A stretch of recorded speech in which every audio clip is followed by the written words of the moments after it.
I'm wearing all black again, so you know what that means. Maybe you don't. You don't know what that means, and neither do I. We're going dark, but not too dark. We're going goth, but not too goth. My name is Teresa, and this is Whimsigoth.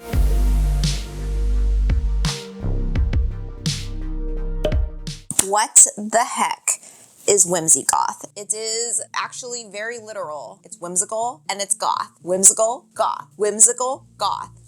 Whimsigoth. It's something that you're very familiar with, but it isn't until now that this aesthetic, this look, lifestyle perhaps, has a new, fun, hip name. Whimsigoth. Whimsigoth, you'll know her when you see her. Stevie Nicks' outfit in Fleetwood Mac. Lisa Kudrow as Phoebe Buffay in Friends. Sabrina the Teenage Witch, the 90s sitcom starring Melissa Joan Hart. The opening number, dun dun dun dun dun dun, changing her outfit with a snap of a finger. One outfit in particular, a black baby doll dress with fluttery sleeves, fluttery vampire sleeves, a black choker. That is Whimsigoth to a T. It's basically like a bohemian version of a witch. The bohemian witch. You're dabbling in the witch aesthetic, but you're not going all the way. You're bohemian. You like herbs. You're dipping your toe in the witch aesthetic. You're reserving yourself. You're not dyeing your hair purple, though you could do that. You're not dyeing your hair green. Taking an October pilgrimage to Salem, Massachusetts. That's on your bucket list if you haven't done it already. You're also not going full goth because the witch aesthetic, dressing up like a witch, but not for Halloween, just for your everyday life, that is very much in the inner circle of goth wear as well. It's related. You both go to Hot Topic. The Whimsigoth, she might have set foot in Hot Topic, but she is most likely to buy one item from Hot Topic and one item from Free People. That's her. That's Whimsigoth. She's existed since the 70s. A lot of fluttery sleeves, a lot of fluttery bell-bottom pants, holistic practices, a lot of incense, a lot of patchouli. This is a lot of essential oils, and she's existed in the 90s as Sabrina, a little witchy, but not too witchy. The movie Practical Magic with Nicole Kidman and Sandra Bullock, which I've never seen, but I attempted to read the book that it's based off. The book is written by Alice Hoffman, very well known for her magical realism. The Whimsigoth wardrobe essentials. We'll start with color palette. Blacks, purples, blues, dark reds, anything of a vampiric nature. We want some greens, we want some browns. You can go a little earthy with this one. You can either go celestial, sun, moon, stars, or tree hugger, flower child, earth mother. You gotta have your velvet. Guys, this is very important. You gotta have a nice velvet top, velvet pants, maybe a velvet dress, a velvet 90s-esque dress. There's a lot of touches of the 90s in this Whimsigoth look. I think it's because in the 90s, that's when being a witch was cool, or at least dressing like a witch. There was a lot of movies, a lot of TV shows in the 90s having to do with the supernatural, but not the supernatural in like a straight up horror movie, not like it's there to scare you, but supernatural like witches. There was Sabrina the Teenage Witch, as I mentioned before. There was Practical Magic. It was like the protagonists were the witches. It was like a lifestyle. There was Buffy the Vampire Slayer. And I think in the later season, Willow, who was Buffy's wallflower best friend, she dabbled in witchcraft. She became a witch. She became like the head witch, and she had a friend that was also a witch, and they indulged in a lot of like crystals. She had a lot of crystals. There was a lot of Eastern inspired tops.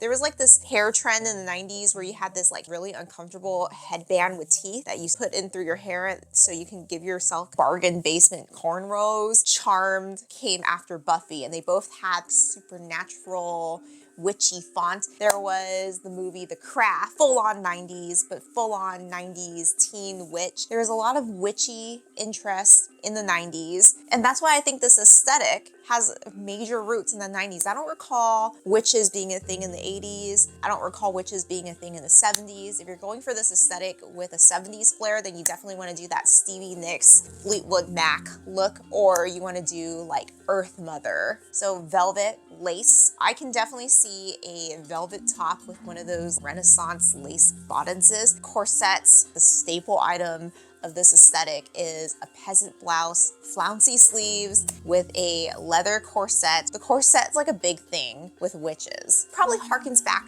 to the 1500s, the 1600s when witches were being burnt at the stake or dumped in water. The corset and leather is also a very gothic wardrobe essential. I don't know why, it just is, but because we're whimsy gothing here, gotta add that peasant blouse. We need florals, we need a dark dress with purple flowers, purple paisley prints. We're not talking about big Hawaiian luau flowers. We're talking about tiny little daisies, little snowworts. I don't know if that's a flower, that word just came out of my mouth, but it sounds like a flower. A flowy maxi dress with a scrunchy peasant top and also the flowy sleeves. A sheer blouse so that you can see your black bra and maybe your sheer blouse would have suns and stars and moons. The celestial motif, celestial necklace, choker necklace, a half moon choker necklace made of black ribbon. Isn't that just the ultimate must-have of this wardrobe essential?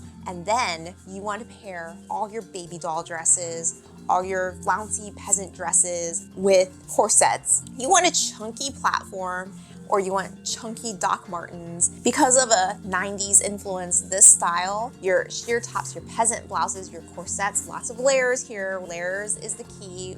You're not just doing one item. This pairs so well with a chunky platform or a chunky Doc Marten boot, or maybe some clogs, some black clogs. That could work too. We want to avoid dainty little kitten heels, flip-flops, stilettos. We want chunky,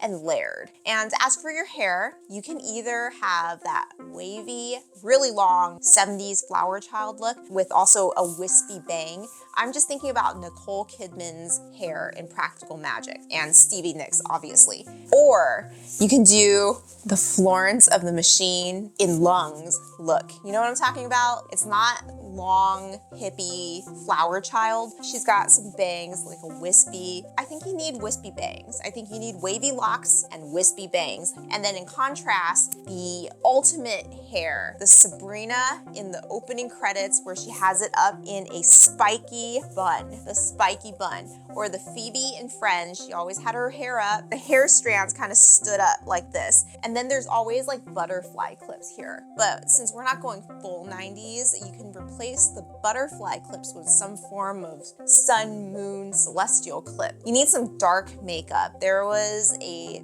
time in the 90s when the lipstick was pretty maroon. It was like maroon lipstick, purple eyeshadow, purple blush. Purple highlighter is definitely on the must-have here. It can't hurt.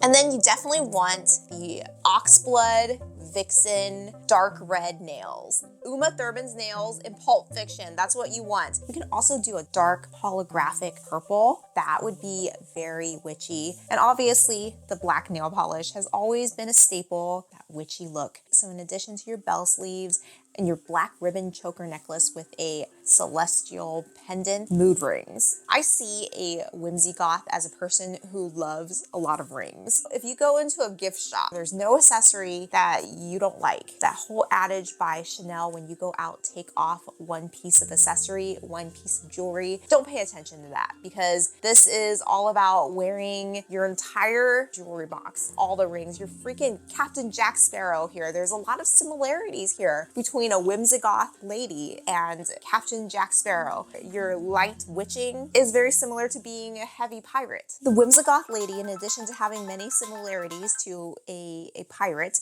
is like the darker sister of cottagecore. Cottagecore had a sister. She's like the black sheep of the family, whereas the cottagecore lady is always basking in the sunlight with her light colored clothes, with her cotton prints, with her linen, baking sourdough. Her Whimsigoth sister is holed up in her room, which is painted purple and black, by the way. She loves a nice tarot card reading, if you know what I mean. Her room smells like sage, like she's burning sage at a exorcism. Divinations in Hogwarts would be her favorite class. She's just like Professor Trelawney. She's gonna read your fortune with tea leaves. She loves a crystal ball. Her room smells like sage, rosemary, and time too. She's living the lyrics to Simon and Garfunkel's famous song. You know what I'm talking about? While your cottagecore sister is growing a garden, then your Whimsigoth sister has like her weird little poison garden out in the corner that your goats are not supposed to eat. By the way, I learned that goats don't like to eat sage. I think they avoid the sagebrush. Like goats would eat anything, but they don't like to eat sage. Goats are great swimmers. Like goats could swim from the mainland to an island if you let them. How do I know this? How do I know so much about goats? That's for me to know and you to find out. It's not something I brag about. It's just something I'm interested in. I like a nice goat. She's a very mystical gal. She's got a mystical aura to her, a fortune teller aura, a Madame Cleo type of aura to her, but in a 90s way. She definitely believes in the horoscope, air signs, water signs, the house of Saturn falling into the back door of Venus.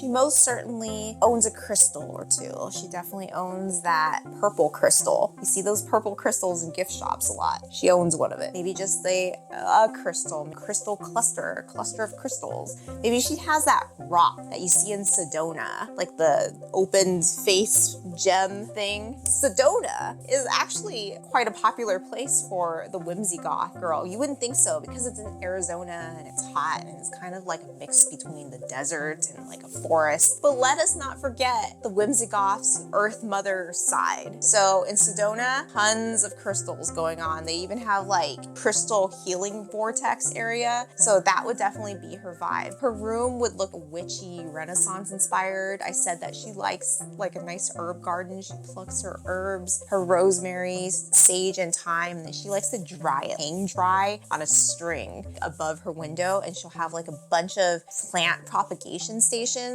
along with a lot of colored glass potions. I don't know if these are potions or perfumes, but you know, that's the vibe we're going for here. She definitely is not afraid to diffuse some incense and essential oils, or maybe both of them. She's a very aromatic type of person, and she likes to light a nice scented candle as well. So between the incense and the essential oils, the crystal healing therapy, the candles, which she probably makes herself, by the way. You can definitely make candles with all those herbs that you're plucking. This to me is a very aromatic aesthetic. The Whimsigoth lady is a resourceful lady. You're not gonna find her at CB2. You're not gonna find her at Restoration Hardware, though she is drawn to that dark leather sofa in Restoration Hardware. She would not buy from Restoration Hardware because she would buy antique furniture. Maybe she'll have antique furniture passed down to her by her great aunt who used to be a witch. And she definitely,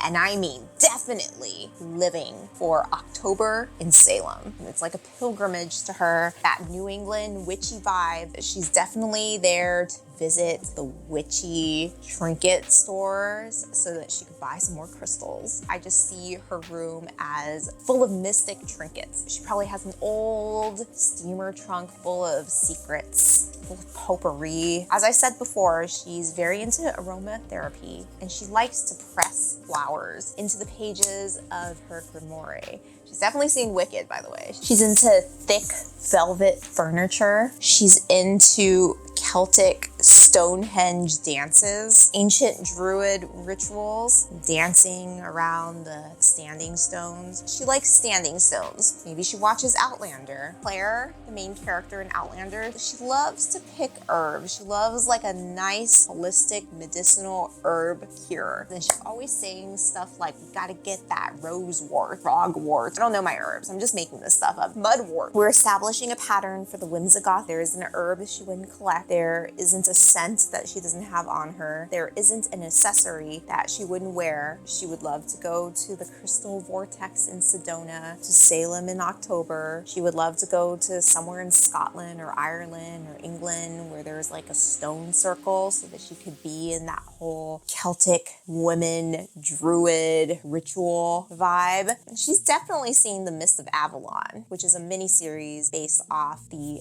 famous book about the priestesses of Avalon before Merlin came and did his thing. If you look at the costumes of the Witch of Avalon, they've got that bell sleeves, guys. That's a key feature. We're gonna carve this in stone. If you just take that and you add some Doc Martens, you add a spiky bun, some healing crystals, you add some tarot cards, and then you got the Whimsigoth lady. I was out and about this past weekend, and I was doing what I do best, which is watching people watching. That's what I like to do. I noticed that everyone in my area does not dress in any of the aesthetics that I talk about. You may see shades of cottagecore, and you may see shades of dark academia. You may see a summer dress with a square neckline, puffy sleeves. You may see somebody in dark academic colors. Overall, lots of athleisure, lots of shorts, lots of t-shirts, heavy on skinny jeans. The skinny jeans are actually not dead, not in practice. Lots of Michael Kors, lots of Birkenstocks. That is the look of my area in Southern California. So where is the Whimsigoth? There's no effortless French girl. There is no coastal grandma.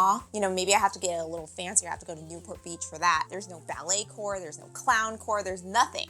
Nothing. Basically, where I live, normcore is predominant. Normcore, non-stylized, no premeditation. It's actually the purest form of normcore where you're not really thinking about what you're wearing. That's my style reports. I miss the boat of being a reporter or a journalist, so I always want to pretend I am one. Bringing you to the front lines in the safety of my bedroom, though.